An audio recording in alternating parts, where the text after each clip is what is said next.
কখনো কখনো অন্ধকারের সাথে লড়াই করার জন্য আমরা প্রদীপ জ্বালাই। এতে প্রথমে সলতে রাখি, তারপর তেল ঢালি, তারপর আগুন জ্বেলে এটা প্রজ্বলিত করি।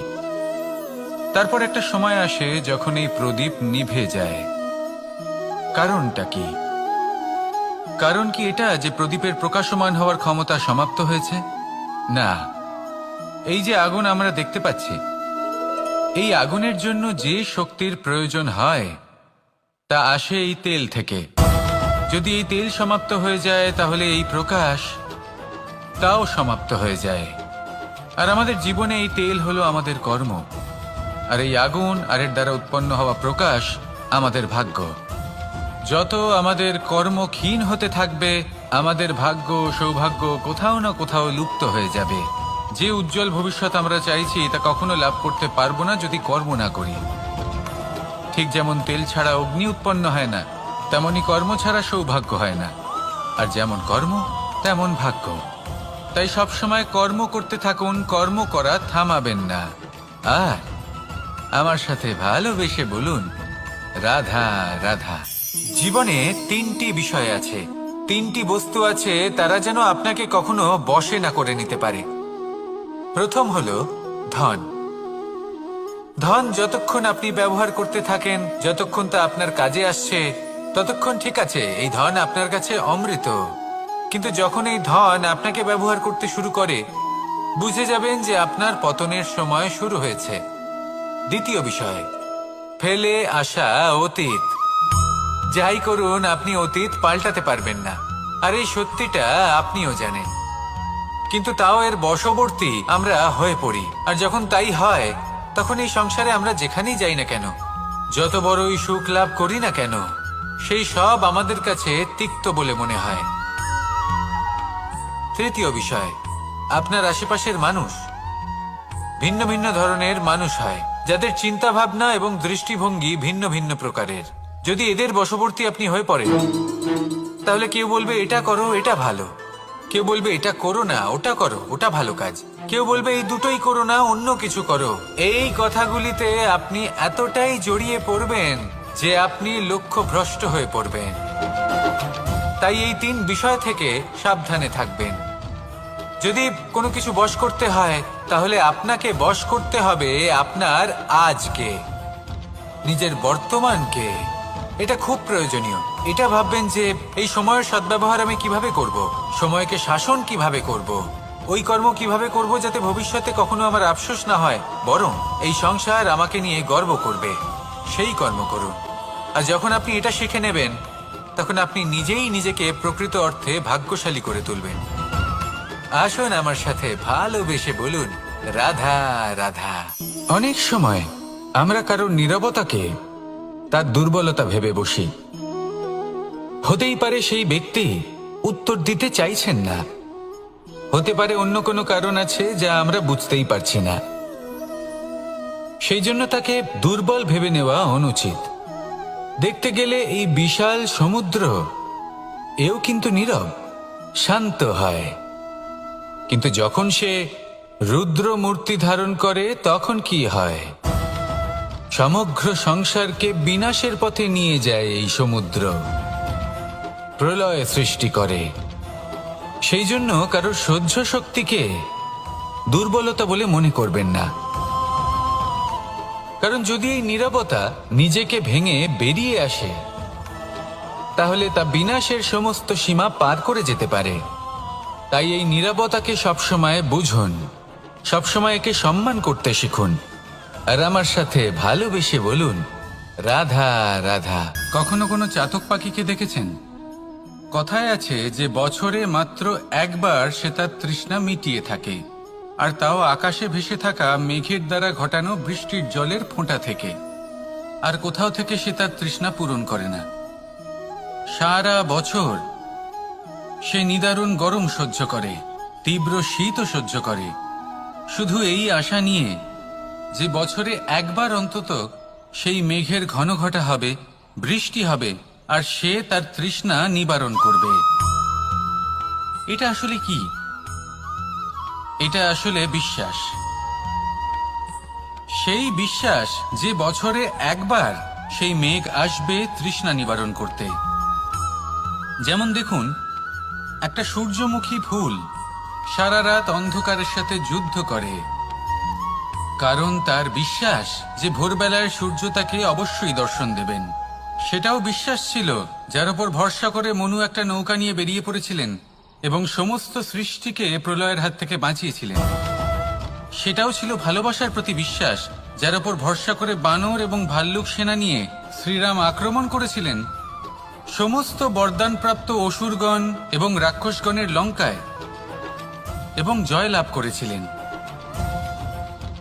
এই বিশ্বাসই হলো এই বিশ্বের আশা।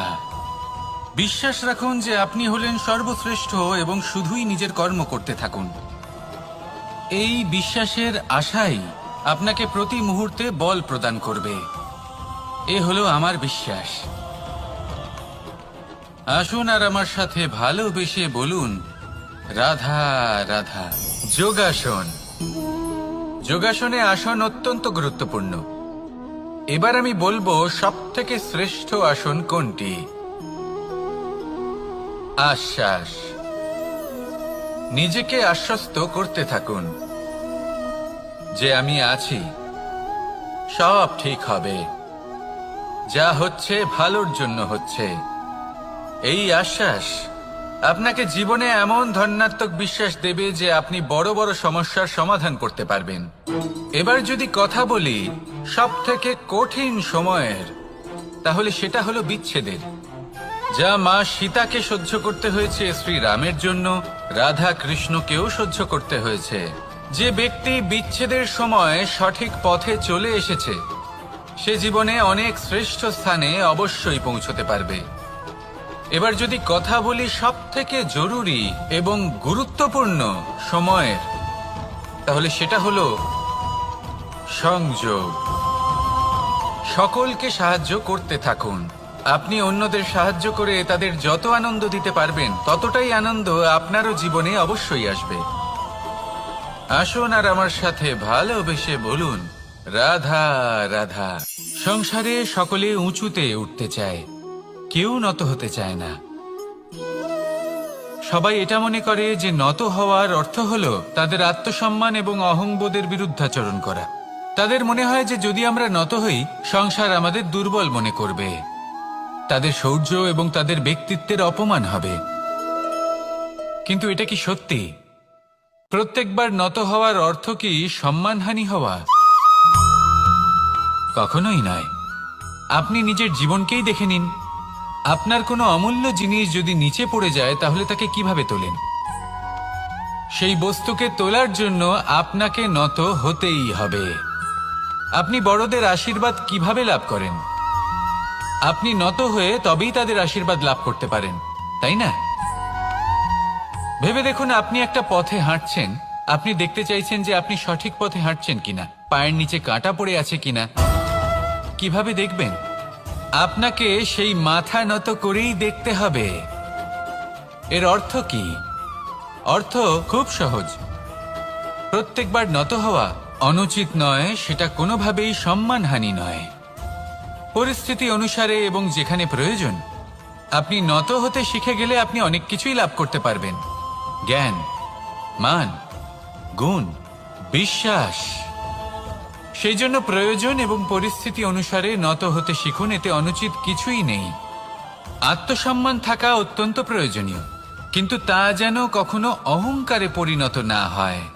এই বিষয়ে অবশ্যই নজর রাখবেন এবং আমার সাথে ভালোবেসে বলবেন, রাধা রাধা। আমাদের জীবনে অনেক ধরনের ব্যক্তি এসে থাকেন। কেউ কেউ আমাদের সাথে থেকে যান, কেউ আমাদের থেকে দূরে চলে যান। কেউ ভালো মানুষ হন, কেউ খারাপ মানুষ। কিন্তু আমরা সবসময় সেই সময়টাকে নিয়ে দুঃখ প্রকাশ করি যখন আমাদের জীবনে কোনো খারাপ ব্যক্তি প্রবেশ করেন। তারা আমাদের খারাপ অনুভূতি দেন, দুঃখ দেন, কষ্ট দেন। আমরা সবাই তাকে ভালো মন্দ কথা বলি। কিন্তু কেন? এমন বিভিন্ন ধরনের মানুষ, খারাপ মানুষ, ভালো মানুষ সবার জীবনেই আসেন এবং সকলকেই একটা অমূল্য শিক্ষা দান করে যান। এবার আপনি নিজেই ভেবে দেখুন, জীবনে যখন প্রথমবার আপনি আগুন স্পর্শ করেছিলেন তখন আপনি একটা শিক্ষা লাভ করেছিলেন যে আমাকে আগুনের থেকে একটু দূরে থাকতে হবে। তারপর আস্তে আস্তে আপনি শিখলেন যে কিভাবে এই আগুনকে নিয়ন্ত্রণে রাখতে হবে। তারপর আপনি শিখলেন যে কিভাবে নিজের জীবনে তাকে প্রয়োগ করতে হবে, তা সে অন্ধকারে প্রকাশ লাভ করার জন্য হোক বা খাবার বানানোর জন্য। সেইভাবেই কোনো খারাপ ব্যক্তি যখন আপনার জীবনে আসে কোনো শিক্ষা দিয়ে যান, তার প্রতি কৃতজ্ঞ থাকুন। তার বিষয় খারাপ ভাবার বা খারাপ অনুভূতি নিয়ে থাকার কোনো প্রয়োজন নেই। সেই শিক্ষা লাভ করুন, ইতিবাচক মনোভাব নিয়ে জীবনের সামনে এগোতে থাকুন। কেউ নেই যিনি আপনাকে বাধা দিতে পারেন। আসুন আমার সাথে ভালোবেসে বলুন, রাধা রাধা। অনেক সময় আমরা জীবনে অনেক মানুষকে এমন বলতে শুনে থাকি যে আমি অসফল হয়েছি কারণ আমার সময় ভালো যাচ্ছিল না। আমি এই জিনিসটা লাভ করতে চাইছিলাম কিন্তু করতে পারলাম না কারণ আমার সময়টা ভালো যাচ্ছিল না। আমি আমার জীবনে ওই মহান কাজটা করতে চাইছিলাম কিন্তু করতে পারলাম না। কেন? কারণ আমার সময়টা ভালো যাচ্ছিল না। কিন্তু যে মুহূর্তে ভালো সময় আমার জীবনে আসবে আমি সব কিছু প্রাপ্ত করব। এমন প্রায় প্রত্যেকেই বলেন। আসুন একটা কথা বোঝা যাক। একজন মালিকে দেখুন, সে প্রত্যেক দিন গাছের সেবা করে, তাকে জল দেয়, তার যত্ন আত্তি করে। কেন? প্রত্যেক দিন সেই গাছ ফল দেয় না। সঠিক সময় এলে তবেই সেই গাছ ফল দেয়, কিন্তু প্রত্যেক দিন মালি তার সেবা করে, তাকে যত্ন করে। শুধুমাত্র তখন করে না যখন সেই গাছ ফল দিতে সক্ষম। আর যদি মালি গাছের যত্ন প্রতিদিন না করে তাহলে হয়তো সেই গাছ ফল দিতেই পারবে না। এটাই হলো আমাদের জন্য একটা শিক্ষা। যখন সময় আমাদের জন্য অপেক্ষা করে না তখন আপনি সময়ের জন্য কেন অপেক্ষা করছেন? ভালো সময়ের জন্য অপেক্ষা করবেন না। ভালো এবং শুভ কর্ম দ্বারা ভালো সময়কে নিজের কাছে টেনে আনুন। নিরন্তর কর্ম করুন, পরিশ্রম করতে থাকুন। শুভ সময় আপনা থেকেই আপনার কাছে আসবে। আসুন আমার সাথে ভালোবেসে বলুন, রাধা রাধা। জীবনে এমন কিছু কাজ রয়েছে যা আমাদের কখনোই করা উচিত নয়, যেমন আশা করা। যদি আপনি আশা করেন আর আপনার আশা পূর্ণ না হয় আপনি খুবই কষ্ট পাবেন। এবার আপনি যদি প্রতীক্ষা করেন, করতেই থাকেন, আর সেই ব্যক্তি যদি না আসে তাহলেও খুব কষ্ট পাবেন। আর হলো তুলনা। আপনি যদি তুলনা করতে যান তাহলে এটাই ভাববেন যে হয় আমি বা অন্য কোনো ব্যক্তি, এই দুজনের মধ্যে কোনো এক ব্যক্তি নিকৃষ্ট। আর এই ভাবনাটাই হলো অনুচিত। যদি আমরা কথা বলি সেই সব বিষয়ে যা আমাদের করা উচিত, যেমন পরীক্ষা। এই পরীক্ষা সবসময় আমাদের আরো সফল করে তোলে, আরো শ্রেষ্ঠ করে তোলে, আরো উৎকৃষ্ট করে তোলে। আসন্ন মহাসংগ্রামের জন্য আমাদের প্রস্তুত করে তোলে এই পরীক্ষা। তাই এই পরীক্ষার থেকে কখনোই পালাবেন না, এর সম্মুখীন হন। আর হলো কর্ম। কর্ম করা কখনোই বন্ধ করবেন না। তুলনা করার বদলে কর্ম করুন, প্রতীক্ষা করার বদলে কর্ম করুন, আর আশা করার বদলে কর্মই করুন। জীবন সফল হয়ে যাবে। দেখুন, সবার শেষে সত্যি বলতে এই কর্ম আর এই পরীক্ষা, এই দুই আমাদের জীবনকে সুখী করে তুলতে পারে। আসুন আর আমার সাথে ভালোবেসে বলুন, রাধা রাধা।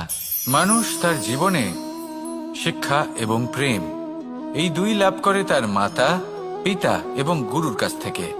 কিন্তু মানুষ সবথেকে বেশি ভালোবাসে নিজের মাতাকে, কারণ মাতা খুব নির্মল চিত্তে ভালোবাসে, শান্ত মনে আমাদের অন্তরে শক্তির সঞ্চার করে থাকেন, আমাদের উৎসাহ দেন, বলশালী করে তোলেন। ব্যাপারটা কিন্তু এমন নয় যে আমরা নিজেদের বাবা বা গুরুকে ভালোবাসি না, তাদেরকেও আমরা অত্যন্ত ভালোবাসি, শুধু ওনাদের কঠোর ব্যবহার দেখলে আমরা একটু ভয় পেয়ে যাই। এবার ওনাদের এই কঠোর ব্যবহার আমাদের ভালো না লাগলেও অত্যন্ত আবশ্যক, কারণ মাতার থেকে আমরা যে শক্তি লাভ করি তা যেন নিয়ন্ত্রণ হারিয়ে বিধ্বংসী না হয়ে ওঠে, আমরা যেন কোনো কুপথে না চলে যাই, আমরা কখনো যেন দোষ না করে ফেলি। শুধু সেই জন্য পিতা এবং গুরু একটু কঠোর হয়ে ওঠেন।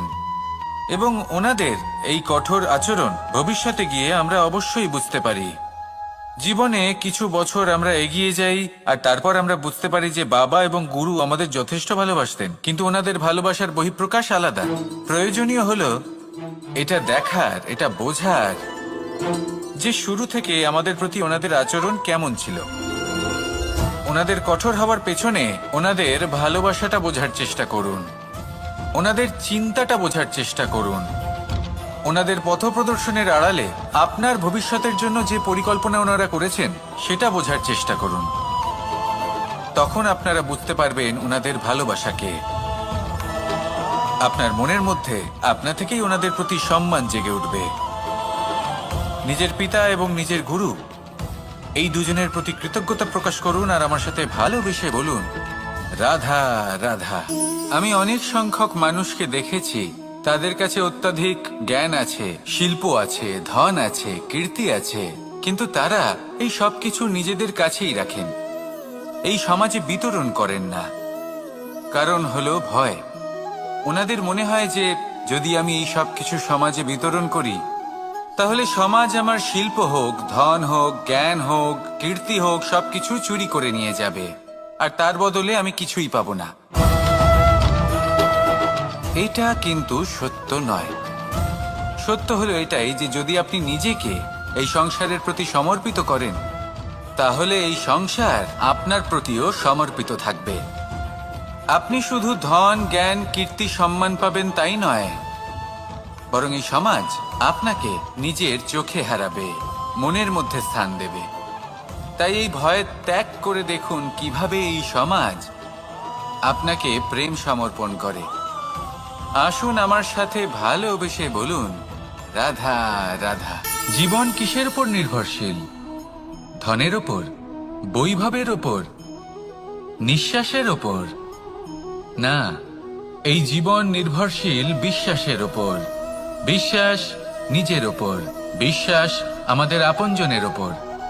কিন্তু যখন এই বিশ্বাস ভেঙে যায় তখন মানুষের মনও ভেঙে যায় আর তারপর সে অন্য কিছু করতেই পারে না। তখন কি করা যেতে পারে? 3টে কাজ আছে যা আপনি করতে পারেন। প্রথম, ভালোবাসা। যাকে আপনি ভালোবাসেন, যারা আপনাকে ভালোবাসে, ভুল যারই হোক না কেন, তার কাছে ক্ষমা চাইতে কখনোই সংকোচ বোধ করবেন না। দ্বিতীয় হলো বিশ্বাস। যারা আপনাকে ভালোবাসেন, আপনাকে বিশ্বাস করেন, তাদের বিশ্বাস কখনো ভাঙবেন না। তৃতীয় হলো আশা। যারা আপনাকে ভালোবাসেন, আপনাকে বিশ্বাস করেন, তাদের আশা আপনার সাথে জড়িত। তাদের থেকে কখনো কিচ্ছু লুকোবেন না। এই 3টে কাজ করুন আর এই জীবন সুপ্রসন্ন হয়ে বলবে, রাধা রাধা। মানুষের জীবনে 2 ধরনের আবেগ থাকে যা চিরকাল তার সাথে বসবাস করে। প্রথম, স্বপ্ন। দ্বিতীয়, অজুহাত। মানুষ হাজার হাজার স্বপ্ন দেখতে পারে। আমাকে এই কাজ করতে হবে, আমাকে ওখানে ঘুরতে যেতে হবে, আমায় জীবনে এই অসম্ভব কাজ বাস্তবায়িত করে দেখাতে হবে, আদি ইত্যাদি। এবার ঠিক যেমন স্বপ্ন দেখেন সেইভাবে অজুহাতও খুঁজে নিয়ে আসেন। আমি এই স্বপ্ন পূরণ করতে পারলাম না, কারণ আমাকে কেউ সাহায্যই করল না, কারণ আমি দুর্বল হয়ে পড়েছিলাম, কারণ আমার কাছে সময়ই ছিল না, আদি ইত্যাদি। এবার সাফল্য এবং অসফলতার মাঝখানে এই ধরনের সংঘর্ষ হতে থাকে। সাফল্য তখন লাভ করা সম্ভব যখন আপনার স্বপ্ন আপনার অজুহাতের থেকে অনেক বড় হয়, আর অসফলতা তখন পাবেন যখন আপনার অজুহাত আপনার স্বপ্নের থেকে অনেক বড় হয়। আপনি যদি সাফল্য লাভ করতে চান তাহলে চেষ্টা করতে থাকুন, পরিশ্রম করুন। যদি অসফল হন তাহলে ভয়ভীত হওয়ার কোনো প্রয়োজন নেই। নিজের ভুল বুঝুন, তাকে শুধরে নিন, আবার চেষ্টা করুন। কিন্তু যদি নিজের জীবনে অজুহাত নিয়ে আসেন তখন স্বপ্ন কখনো পূরণ হবে না। আসুন আমার সাথে ভালোবেসে বলুন, রাধা রাধা। ভয়ের সাথে আমরা সবাই পরিচিত, কষ্ট আমরা সবাই পেয়েছি। কখনো কখনো আমরা অসুস্থ হয়ে পড়ি, আর এমন সময় হলে মাতার মমতা, কখনো বাবার স্নেহ, কখনো বন্ধুদের পাশে থাকার অনুভূতি আমাদের রোগ নিরাময়ে সাহায্য করে। কখনো যদি আমরা নিরাশ হয়ে পড়ি, তখন যদি আমাদের কোনো আপনজন আমাদের দুটো ভালো কথা বলে, তখন আমাদের মনোবল বেড়ে যায়। ঠিক তেমন সংসারের এই রঙ্গমঞ্চে যদি আপনি পীড়িত অনুভব করেন, কিছু শুভ কথা আলোচনা করুন, কিছু স্তুতি গান করুন, কিছু মুহূর্তের জন্য হলেও নিজের ইষ্টদেবের কথা স্মরণ করুন আর প্রার্থনা করুন। সাহস বাড়বে, শক্তিও বৃদ্ধি পাবে এবং সামনে এগিয়ে চলার পথও দেখতে পাবেন। তখন এই মন প্রসন্ন হয়ে বলবে, রাধা রাধা। পাখি কখন জন্ম নেয়, কখন উড়তে শেখে, কখন বাসা বানাতে শেখে, কখন নিজের মৃত্যু লাভ করে, এসব আমাদের মধ্যে কেউ জানি না। কিন্তু পাখি একটা কথা খুব ভালো করে জানে, যে এই সংসারে ও যা কিছুই করুক না কেন, এই সংসারের ওকে নিয়ে কিচ্ছু যায় আসে না। এবার আমরা কি করি? কোনো কাজ করার আগে আমরা এটা ভাবি যে এই সংসার যদি আমাকে দেখে ফেলে, তাহলে কে জানে এই সংসার কি ভাববে, আমার প্রতিচ্ছবি কেমন তৈরি হবে কে জানে, কে জানে কি হবে আদি ইত্যাদি। এই সব ভাবনায় আমরা মগ্ন হয়ে যাই। কিছুটা এমন ভাবে মগ্ন হই যে বর্তমানের কর্মের এই জীবনের যাত্রাপথে সেই সময়ের আনন্দ উপভোগ করতে ভুলে যাই। এবার দেখুন একটা পাখি কি করে, ওর কর্ম হলো গান গেয়ে চলা। ওই পাখি গেয়ে চলে, কেউ ওর গান শুনুক বা না শুনুক, কেউ আদৌ শুনছে কিনা সেই বিষয়টা নিয়ে সেই পাখির কিছুই যায় আসে না। সেই পাখি নিজের কর্ম করতে থাকে। হয়তো সেই জন্যই আপনি কখনো কোনো পাখিকে কাঁদতে দেখবেন না। এরকমই আপনাকে নিজেকে গড়ে তুলতে হবে। প্রথমে নিজেকে জিজ্ঞেস করুন, এই যে কর্ম আমি করতে চলেছি সেটা কি উচিত? যদি আপনার মনে হয় সেটা উচিত, তাহলে সেটা প্রমাণ করুন। এটা ভাববেন না যে এই সংসার কি ভাববে। আসুন আর আমার সাথে ভালোবেসে বলুন, রাধা রাধা। আকাঙ্ক্ষা কখন লোভে পরিণত হয়ে যায় তা কেউ বলতে পারে না। এবার তার পরিণাম কি হতে পারে তাও আমরা কেউ জানি না। আজ আমি আপনাকে বলছি, কোনো ব্যক্তি সব থেকে বেশি ক্ষতির সম্মুখীন তখনই হয় যখন সে এটা মনে করে যে সে সব থেকে বেশি সুরক্ষিত স্থানে রয়েছে। সে ভাবে যে সে সেখানে সুরক্ষিত রয়েছে। সে তখন অসাবধান হয়ে পড়ে, আর তখনই তাকে জীবনের সব থেকে বড় ক্ষতির সম্মুখীন হতে হয়। নিঃস্ব হয়ে যাওয়ার পরিস্থিতি কোনো মানুষের জীবনে তখনই আসে যখন তার কাছে প্রচুর সম্পত্তি থাকে এবং সে তার থেকেও অনেক বেশি সম্পত্তি অর্জন করতে চায়। সেই অনেক বেশি সম্পত্তি অর্জন করার চেষ্টায় সে এমন কিছু করে বসে যার ফলে তাকে সমস্ত সম্পত্তি হারাতে হতে পারে। একজন রচনাকার নিজেই নিজের প্রতিভা একদম শেষ করে দিতে পারে যখন সে অনেকগুলো কাজ নিজের কাঁধে নিয়ে নেয়। একটা গুরুত্বপূর্ণ কথা সবসময় মনে রাখবেন, আজ আপনি যেখানেই থাকুন না কেন, যেমনই যে কোনো স্থানেই থাকুন না কেন, এর পেছনে আপনার আকাঙ্ক্ষার একটা বিশাল ভূমিকা রয়েছে। কিন্তু মনে রাখবেন, আপনাকে শিখতে হবে যে কখন আর কিভাবে নিজের উচ্চাকাঙ্ক্ষাগুলিকে লাগাম পরাতে হবে, কারণ এটা অত্যন্ত আবশ্যক। তাই আসুন আর আমার সাথে ভালোবেসে বলুন, রাধা রাধা। রাত্রে আমরা সুখ নিদ্রা লাভ করি, আমরা স্বপ্ন দেখি, ভবিষ্যতের পরিকল্পনা করি, খুব ভালো লাগে। সকালে যখন চোখ খুলি, নিদ্রা ভঙ্গ হয়, স্বপ্ন সেইখানেই ভেঙে যায়, আর তারপর আমরা আমাদের রোজকার জীবন যাপন করি। স্বপ্ন হয়তো মানুষ রাতের বেলায় দেখেন, কিন্তু সেটাকে সার্থক দিনের বেলাতেই করতে হয়। রাতে মধুর বাতাসের নিচে কোমল শয্যায় শুয়ে মাতার গলায় মিষ্টি গান শুনতে শুনতে নিদ্রায় আচ্ছন্ন হওয়া, স্বপ্ন দেখা, ভবিষ্যতের পরিকল্পনা করা বড়ই সরল। কিন্তু সকালবেলায় সময় মতো উঠে সূর্যের তাপ সহ্য করে, সেই উষ্ণতা সহ্য করে সর্বাঙ্গ ঘেমে গিয়ে নিজের পথ খুঁজে বের করা, সেই পথে অগ্রসর হওয়া, বাধা বিপত্তি এসবের সম্মুখীন হওয়া, আর তারপর লক্ষ্য লাভ করা, এগুলো কঠিন কাজ। এ হলো অত্যন্ত কঠিন কাজ। যদি আপনি চান যে স্বপ্ন আপনি দেখেছেন তা সত্যি হোক, তাহলে দিনের বেলায় আপনাকে বেরিয়ে কর্ম করতেই হবে, পরিশ্রম করতেই হবে। মনের এই চক্ষু দিয়ে স্বপ্ন দেখা সম্ভব, কিন্তু যদি আপনি বুঝতে পারেন যে এই স্বপ্নই হলো আপনার লক্ষ্য, তাহলে তাকে সার্থক করতে শুধুমাত্র পরিশ্রম দ্বারাই করতে হবে। তাহলে পরিশ্রম করুন আর আমার সাথে ভালোবেসে বলুন, রাধা রাধা। মানুষের জীবনে 3টি গুণ অত্যন্ত প্রয়োজনীয়: শ্রদ্ধা, বিনম্রতা, যোগ্যতা। যদি জ্ঞান লাভ করতে চান তাহলে শ্রদ্ধার প্রয়োজন, যদি মান লাভ করতে চান তাহলে স্বভাবে বিনম্র হওয়া প্রয়োজন, আর যদি মনোবাঞ্ছিত স্থান লাভ করতে চান তাহলে যোগ্যতার প্রয়োজন। বিষয়টা সহজ। শ্রদ্ধা আপনাকে জ্ঞান দেবে, নম্রতা আপনাকে মান, আর যোগ্যতা উচিত স্থান দেবে।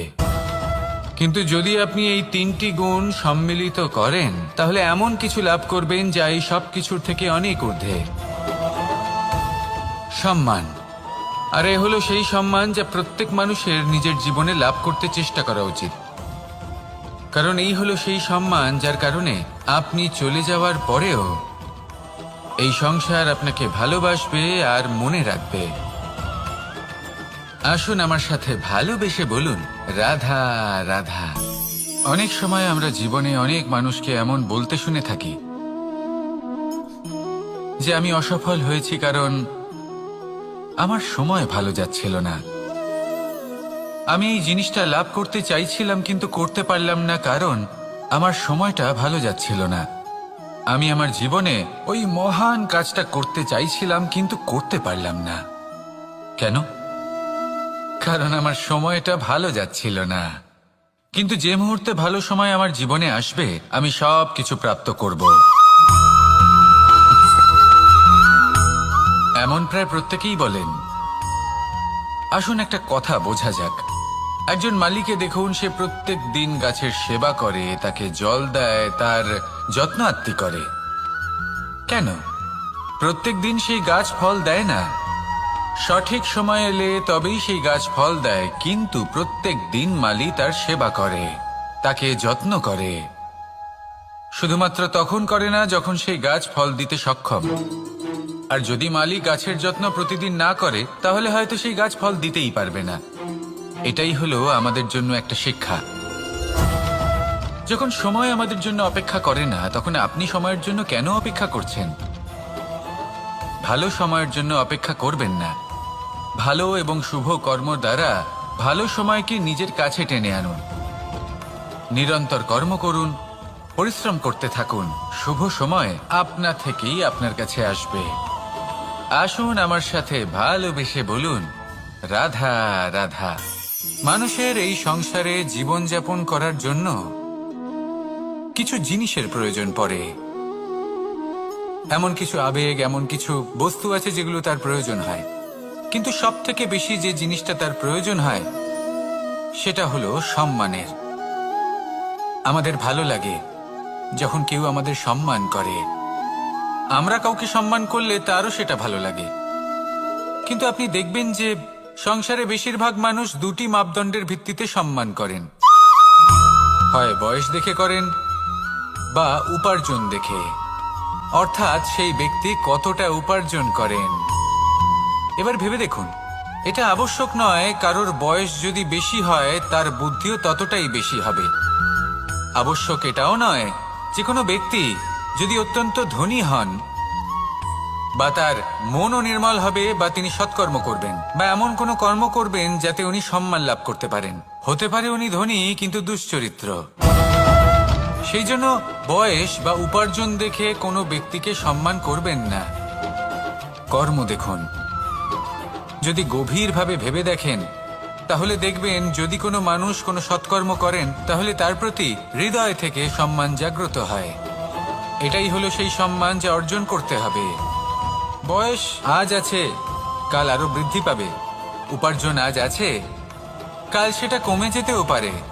কিন্তু যদি আপনি নিরন্তর শুভকর্ম করতে থাকেন তাহলে আপনি মৃত্যুর পরেও অমর হয়ে থাকবেন। আসুন আমার সাথে ভালোবেসে বলুন রাধা রাধা।